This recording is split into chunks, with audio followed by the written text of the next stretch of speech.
I'm Himali. And I'm David, and we're finally going to the Welcome to Spotlight, our exhibition at Bhau Daji Lad Museum. We are Hylozoic desires, and Hylozoic means that a plant, a stone, a bird, a human have equal rights to life. So that's where we begin this show, through the prism of salt, where salt kind of becomes animated, and we are going to enter into both the history, the science, the speculation, the erotics, and the magic of salt. And when we were doing our research on salt, we stumbled upon the history of this giant hedge that was built across the Indian subcontinent to facilitate the taxation of salt. But it's a story that has been erased from the landscape as well as from the memory. And we thought it was such a powerful story, not only thinking of and through salt, but also thinking of systems of colonial extraction.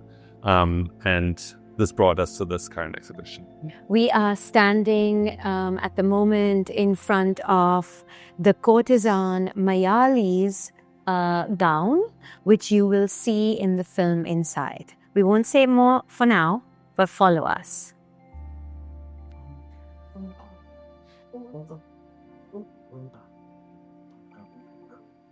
So you enter into the film work called The Hedge of Halomancy. There's a salt-rimmed screen so that in moments where the scenes are particularly salty, salt becomes not only a subject but a material and a medium through which we are thinking. The film combines archival material and the story of Mayali, a courtesan who I play, at the time that the wives would be paid in salt. And the British Empire tried to take away these salt stipends and replace them with cash. And Mayali refused. So our question was, what did she do with the salt? And we imagined that perhaps she conducts halomancy. Halomancy means salt divination.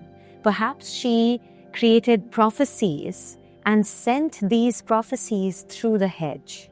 What was interesting to us was that the hedge was not a wall. It was ultimately a porous threshold. So things got through. And perhaps her anti-colonial whisperings is what finally led to the downfall of the hedge.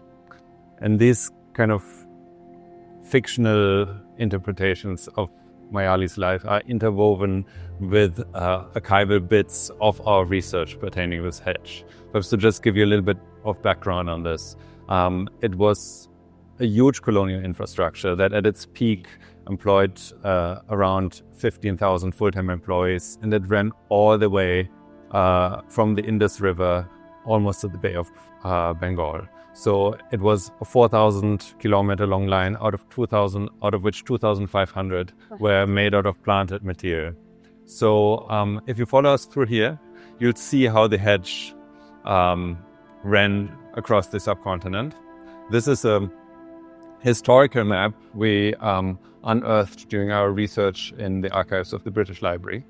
And as you can see here, it follows the Indus River, then across the Punjab, Rajasthan border, close to Delhi. It starts going south beyond Agra, and then almost all the way to the Bay of Bengal. And here, not only do we have plant specimens that were part of the hedge, but there are tables from the Public Works Department administrative reports.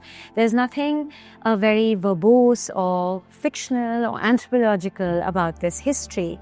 It's really an infrastructural archive. So we present you tables such as these as an act of proof, as evidence making for something that was largely disappeared from the archives.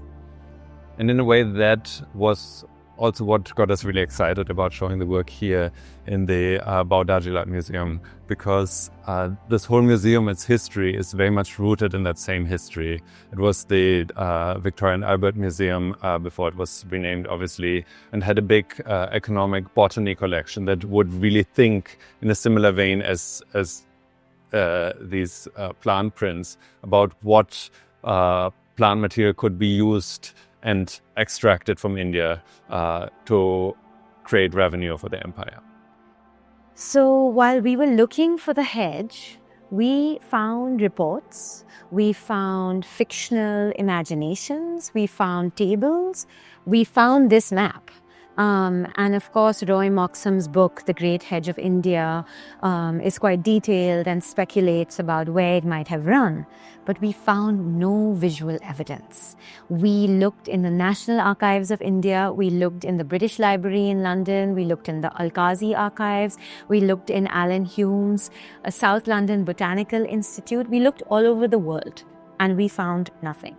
So these are actually salt prints that have been fixed with salt instead of albumin or silver gelatin. It's a Victorian printing process in which we create both reenactments as well as artificially generated imagery from prompts, from the original prompts of the archive, and render them back into analog prints.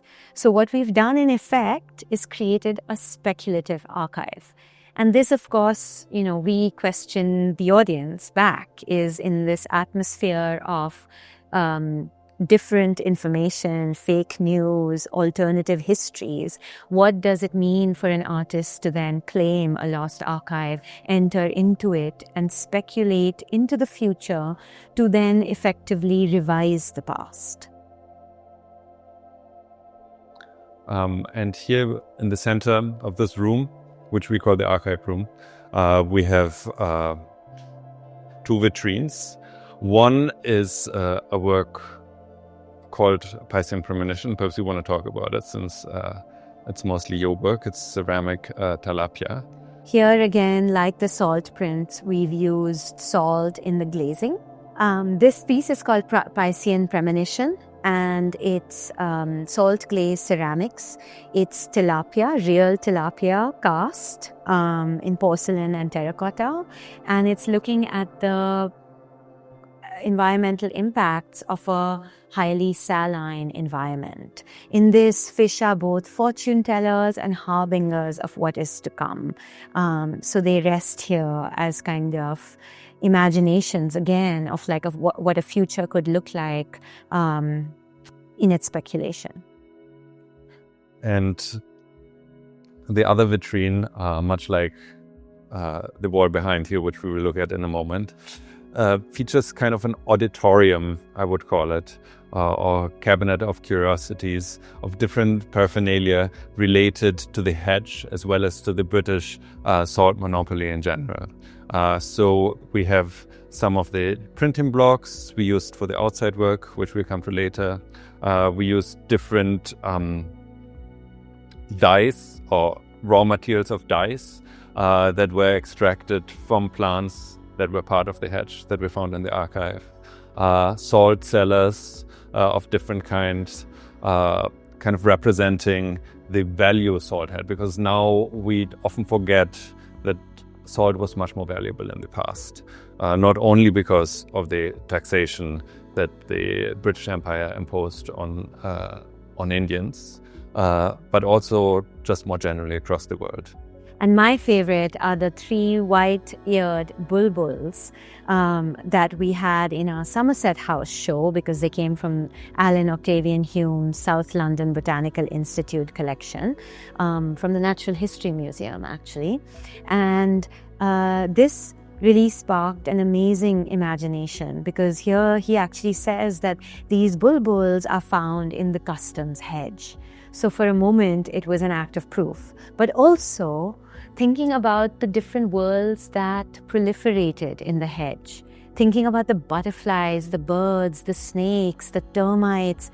And so even while the British may have built this infrastructure of slow violence and this massive, enormous obstacle, the non-human world took it over, and as an act of resistance, proliferated. They had this whole other worlding that was enacted within the hedge. And perhaps to give you a little bit of background on the person who Himali just mentioned, Alan Octavian Hume, he also features prominently in our film alongside Mayali as one of the sort of historical characters we slightly fictionalize. And he's highly interesting as a historical figure, not only because he collected birds and was an avid botanist, but he was a colonial employee by the British who commissioned the hedge, and he was largely responsible for this hedge being built. But then later on, he started doubting the whole idea of empire and became a sort of dissident and was one of the co-founders of the Indian National Congress. This video is called The Phantom Line, and it goes between Google Earth fly-throughs of where the hedge would have run and our own GoPro as we tried to drive down parts of this hedge. And it's quite funny because you go through these moments of contemporary India, such as that, it's sort of eucalyptus trees and bulls and cows and motorcycles, and it just kind of it draws these parallels between modern India and our infrastructures, and it's a journey. And also for us, it was very fascinating because obviously everybody asked us during our research, is this hedge still there? Are there any kind of remnants that you can trace or that you can find? And we're like, well, it's very difficult to tell. So we took old British survey maps, like the one you saw on the wall, and retraced that route and then took that satellite imagery. But there's plants everywhere, and plants over 150 years kind of shift shape, change place. So in a way, it's an impossible endeavor. And we also like that idea of this vegetal infrastructure that sort of defies permanence and keeps on changing and adapting, and in itself is perhaps something uncategorizable and therefore somewhat pushing against this idea of colonial categorization. Yeah, it felt like a waiting for Godot journey. It felt like we were just driving. And there is something beautiful about that, because that's also the artistic process of just being in it and not particularly going anywhere. This is called I and Thou, and they are prints that we've made cast on aluminium from the salt lakes that we visited all over India. And they kind of look at the new natural, at adapting into this synthetic environment. In fact, the colors you're looking at is a blend of what is natural and what is toxic. But they're so beautiful, and there's such a pleasure in that. And this also, it kind of challenges the viewer to enter into what we would now call a post-natural era. And what I think is very fascinating about that is that they're based, both of them, on sort of close-up photography of the salt pans we travel to. But they also have this feeling of a landscape, of aerial photography. So I like that kind of playing with scale of the close-up and the distance that comes through with this work. And then we have a wall of archives. We go from salt tools to the workers who would have worked under the British. There are caste dimensions to this, class dimensions to this. We allow the viewer to maybe imagine who these chowkidars and malis would have been. This is an original salt ravanna that has salt issued on it, and that is the same stamp that we use in the outdoor textile Namak Halal, Namak Haram. These are the types of salt, Alan Hume's obituary, the number of smugglers seized, and then finally we enter into a different timeline. And here, obviously, the history of salt and its connection to the Indian independence movement is so kind of related to this very moment, which is Gandhi doing his Dandi walk and picking up this fist of salt. And this is sort of contemporaneous. These are people making salt in Bombay in 1930, supporting Gandhi. And we felt the hedge kind of led to that history 50 years after the hedge was abandoned. But there's a historical continuity. And while we don't conflate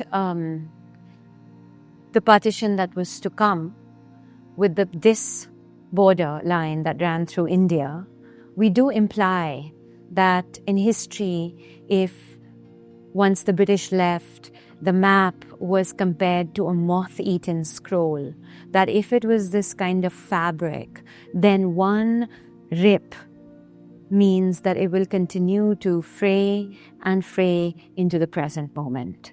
So it's not that the hedge led to partition, but that these two things did happen one after the other. And we continue to witness these divisions underway.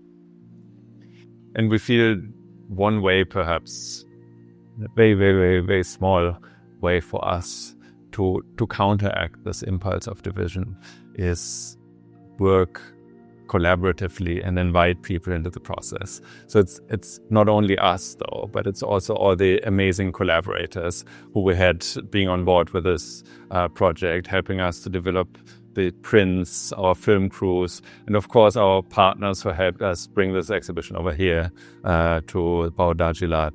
So obviously Bhau Daji Lad, but also Alkazi Foundation and India Art Fair, who have been amazing facilitating this journey. Yeah, so maybe while we're at credits, we should say that Ashish from Maze Collective helped us with the salt prints. Tarangini Studio helped us with the textile work outside.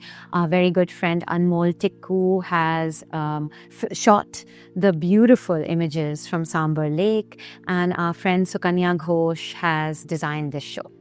All right, so for us, and we'll show you the last work in this exhibition.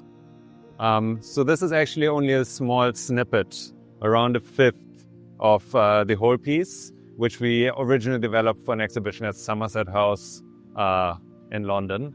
And Somerset House hosted the salt office, where the salt receipts were stamped, and they have the stamp office. So inspired by the idea of stamping, we use block prints.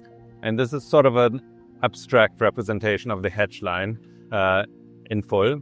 So it's textile, stamped, as Himali said, on both sides with block print.